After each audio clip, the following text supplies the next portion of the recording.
We're going to go the wrong way if we keep taking in garbage into our country. Ilhan Omar is garbage. She's garbage. And from where they came from, they got nothing. You know, they came from paradise, and they said, this isn't paradise.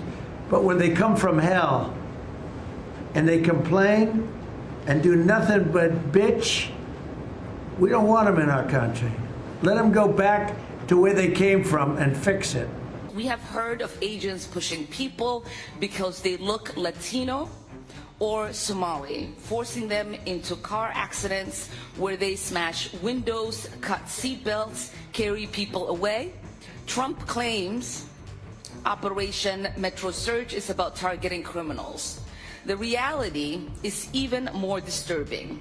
They have deliberately blurred the lines between public safety threats, legal immigration, and U.S. citizens, creating an enforcement campaign so indiscriminate that citizens are being swept up, arrested, and carried away to detention facilities.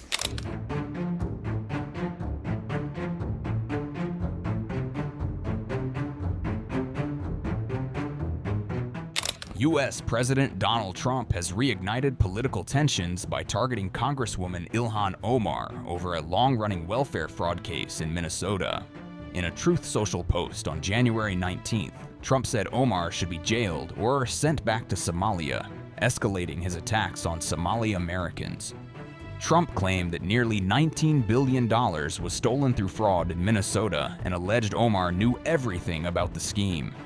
The U.S. president also accused Minnesota Democrats of using federal enforcement actions to distract from what he called massive corruption.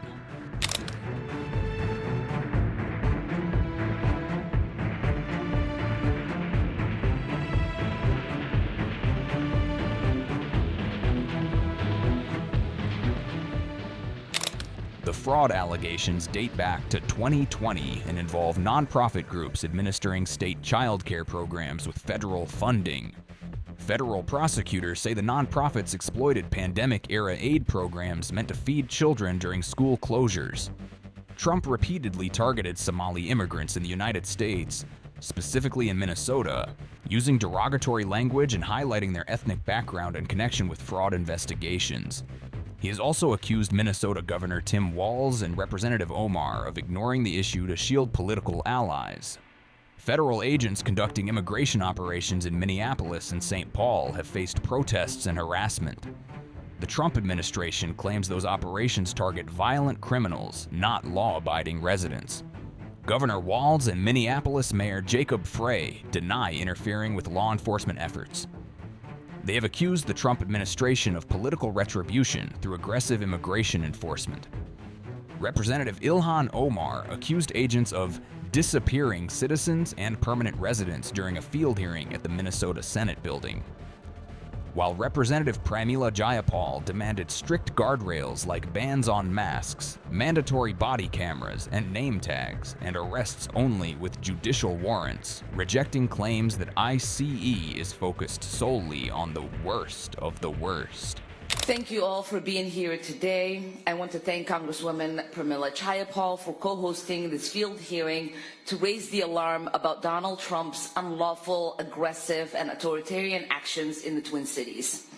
I also want to thank my colleagues who came from across the country and testifiers for joining us here in Minnesota. What we are witnessing right now is unprecedented. There is no modern precedent for this level of federal overreach, violence, lawlessness carried out in the name of immigration enforcement.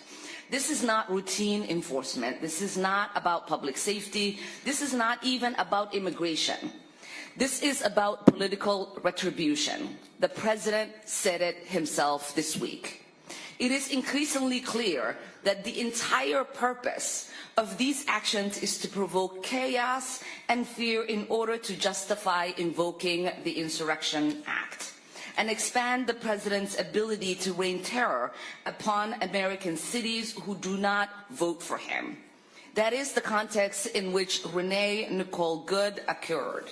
This administration has unleashed primarily paramilitary force into our neighborhoods, terrorizing families, escalating enforcement, and now killing a U.S. citizen in our state. And this is just the tip of the iceberg. Our office has received numerous reports of deeply questionable arrests, individuals detained without explanation, without warrants, without access to counsel, and in many cases without any discernible lawful basis at all. We have heard of agents pushing people because they look Latino or Somali, forcing them into car accidents where they smash windows, cut seatbelts, carry people away. Abandoned cars with broken windows have become a normal sight of daily life in the Twin Cities. Trump claims Operation Metro Surge is about targeting criminals. The reality is even more disturbing. They have deliberately blurred the lines between public safety threats, legal immigration, and U.S. citizens, creating an enforcement campaign so indiscriminate that citizens are being swept up, arrested, and carried away to detention facilities. In Minnesota, dozens of U.S. citizens have been taken into custody and released hours later. We have yet to see charges materialize because in nearly all instances, no federal charges are possible. Similarly, this administration has worked to reduce any semblance of due process, sending people out of state, specifically to prevent access to legal representation, separating them from their family, counsel, and open removal processes for refugees with no legitimate legal basis. This is the behavior of paramilitary force operating outside the bounds of law. This administration has been entirely unresponsive. Families cannot locate loved ones, attorneys cannot find their clients, members of Congress can't get answers about where people are being held. In North Minneapolis, doors have been battered down without judicial warrants, as ICE has conducted door-to-door operations with guns drawn, actions that are neither legal or precedented. People have been indiscriminately shoved in the streets, pushed into oncoming traffic, and nearly hit by buses. Flashbangs, pepper balls, and chemical irritants are used without a second thought. This is not the America we want. This is not the Minnesota we deserve, and we will fight back. Thank you, and I look forward to hearing from our witnesses. Thank you, Representative Omar. I now recognize Representative Betty McCollum for 3 minutes for an opening statement.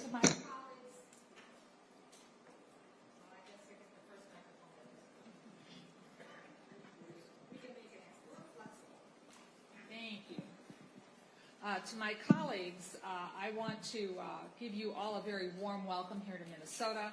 Today you're going to hear what's been happening in our state. The Trump administration is abusing its power of the federal government to deny people their civil rights and subjecting them to violence. And the killing of Renee Good by an ICE agent is an example.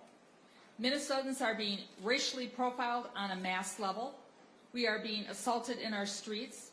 They are being kidnapped from our communities. Parents are seized in front of their children by masked federal agents. High school students have been thrown to the ground and pepper sprayed on their own school grounds. And it's happening right here, right now. ICE and the Department of Homeland Security must suspend all their actions at once to stop the chaos and the physical danger. The actions of these agents, which are totally unprofessional and illegal, create great harm and fear. Sunday, I saw the fear in young children's eyes and their mothers at a Midway Target when ICE pulled into the parking lot. 1 hour later, I watched as ICE agents drove through the Menards parking lot. Because there was no place to stage, they left. Our neighbors were yelling at them, some things I won't mention in public, but my favorite part was keep driving right out of Minnesota. Clearly what I saw was not normal or right. Secretary Noem, you better be preserving your documents unaltered because you are going to be held to testify and you will be subpoenaed. President Trump, stop stoking the chaos in our neighborhoods. You are creating a dangerous escalation. Now, Minnesota, we're not taking the bait. To my fellow Americans in other states, these actions left unchallenged could mean you're next. People that you live alongside with will be denied their rights and their due process. Today you will hear the truth of what's happening in Minnesota. Minnesotans continue to be peaceful in your protest in the face of violence. Yes, in the face of violence. And keep on recording the actions of these federal agents, but do it safely. As we celebrate 250 years of the American experience, in the words of Benjamin Franklin after the Constitutional Convention, he said, "We have a republic if you can keep it." Mr. Franklin was right. Self-governance is within all of us. I thank you, Pramila, I shouldn't be so informal, I'm sorry, and the committee for being here and gathering an amazing group of people that I heard from last night. Folks, be safe out there, but stand up for your rights because they're my rights too. I yield back.